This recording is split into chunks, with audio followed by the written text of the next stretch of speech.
Hello my dear students of class 8. Today I am going to teach next chapter, changes in arts, painting and architecture. Previous video में मैंने social reform movement के बारे में बताई थी, किस प्रकार इंडियन सोसाइटी में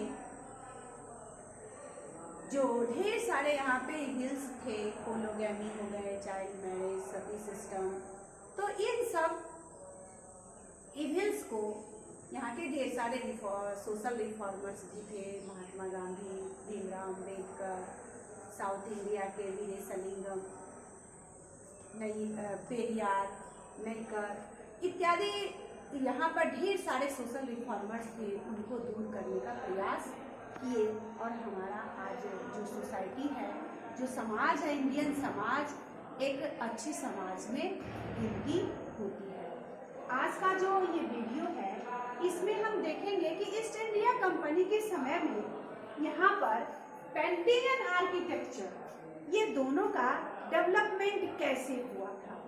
तो चूंकि यहाँ पे ईस्ट इंडिया कंपनी जब भारत आई तो उनके साथ कुछ साइंटिस्ट या कुछ आर्टिस्ट भी साथ लेकर के आए। तो अब उस समय पेंटिंग का क्या क्या फॉर्म था, किस प्रकार वो लोग रियल पेंटिंग करते थे या ऑयल पेंटिंग करते थे, उनके बारे में आज समझेंगे। वही है new forms of imperial art. Imperial art का न्यू फॉर्म क्या क्या था। तो European artist brought them the idea of realism. European artist जो यहाँ आया था, भारत आया था, तो अपने साथ द आइडिया ऑफ रियलिज्म को लाया था। यानी कोई भी पिक्चर जो वो लोग पोर्ट्रेट करते थे वो थोड़ा सा रियल दिखे, मतलब सही में लगे कि हम जिस चीज का फिगर बनाए हैं वो वही चीज एकदम हूबहू दिख रहा है, उसको कहते हैं idea of realism. This technique established artists to produce such pictures that looked very real. यानी कि ये एक ऐसे टेक्निक से तैयार किया जाता था ताकि वो पिक्चर आपको मैंने बहुत हद तक रियल दिखे। और ये किस टेक्निक के थ्रू होता था, तो वो होता था ऑयल पेंटिंग के जरिए। तो ऑयल पेंटिंग के जरिए वो ऑयल पेंटिंग का एक पेपर होता था जो उस जिस चीज का पिक्चर उनको ड्रॉ करना रहता था, उस पिक्चर के ऊपर उस पेज को रखने के बाद उस तरह का एकदम हूबहू रियल पिक्चर को वो लोग ड्रॉ कर लेते थे। तो अब इस पिक्चर के डेपिक्शन का जो सीन है जो शुरू किए थे, उसमें डेपिक्शन ऑफ पिक्चर सीन, इनमें दो व्यक्ति का नाम फेमस है। उसमें है आपको थॉमस डैनियल, और थॉमस डैनियल और उनके साथ आए थे हिज नेफ्यू विलियम डैनियल। तो ये थॉमस डैनियल और विलियम डैनियल ने दो इस प्रकार के टेक्निक का मतलब डेवलपमेंट किए थे जो उस पिक्चर का हम रियल पिक्चर बना सके। They have shown in the pictures the making of New Calcutta in the 18th century। और हम जान रहे हैं कि जब British East India Company Bharat आई थी तो कंट्रोल एंड कोऑर्डिनेशन का पूरे इंडिया में 3 जगह सेंटर बनाए थे। उसमें पहला था कलकत्ता, मुंबई एंड मद्रास। तो पहले सेंटर पर जो जिस तरीके का वो पिक्चर बनाए थे, उसमें ये डैनियल का जो पेंटिंग था उनका बहुत फेमस था कि किस तरह वो कलकत्ता में आने के बाद वहां पर कलकत्ता को एक इंडस्ट्रियल एरिया में किस प्रकार कन्वर्ट करते हैं। तो वो उस समय की ये पिक्चर थी।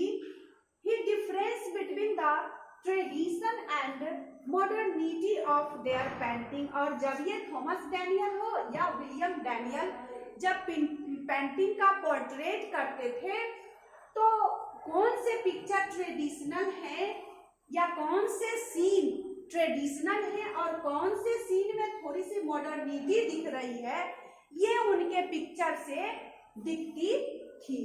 तो इस प्रकार हम थॉमस डैनियल और विलियम डैनियल की एक पेंटिंग भी इसमें दी गई है, जो इस पेंटिंग को देखने के बाद आप कहेंगे कि वो किस प्रकार वो कलकत्ता की गली में उस पेंटिंग का निर्माण किए थे। यही पिक्चर आपको दी हुई है जो थॉमस डैनियल और विलियम डैनियल के द्वारा 18th सेंचुरी में ब्रिटिश रूल के समय में बनाई गई थी। जो ये पेंटिंग आप देख रहे हैं कि यूरोपियन स्टाइल से बना हुआ इसमें बिल्डिंग है, या जो कुछ भी लाइफ दिख रही है, एक्टिविटी दिख रही है, या स्ट्रीट दिख रही है, ये सब यूरोपियन स्टाइल के तरीके से बना हुआ है। और इस पिक्चर को देखने के बाद आप देख रहे हैं कि एंशिएंट इंडिया और न्यूली मेड यूरोपियन इंडिया में किस प्रकार दोनों में ऑब्जर्व किया गया है। तो इस प्रकार डैनियल पेंटर्स जो थे वो किसी भी पेंटिंग को में वो इस चीज़ का अंतर दिख जाता था कि वो पेंटिंग आपको ट्रेडिशनल है या उसमें कुछ मॉडर्निटी दिख रही है, क्योंकि इस पेंटिंग के पोर्ट्रेट करने से पहले इंडिया किस तरह का ट्रेडिशनल दिख रहा होगा और बाद में वो इस कलकत्ता स्ट्रीट को किस प्रकार इन्होंने मॉडर्निटी इसमें लाए थे, तो जो इस पिक्चर से आपको दिख रही है। तो इस प्रकार हम आज का जो वीडियो है उसमें थॉमस डैनियल या विलियम डैनियल का जो पेंटिंग है उसके बारे में मैं बताई हूँ। इसके बाद इन लोगों के द्वारा 2 प्रकार की पेंटिंग बनाई गई थी, जिसमें है portrait painting and history painting. तो वो मैं नेक्स्ट वीडियो में बताऊंगी। धन्यवाद।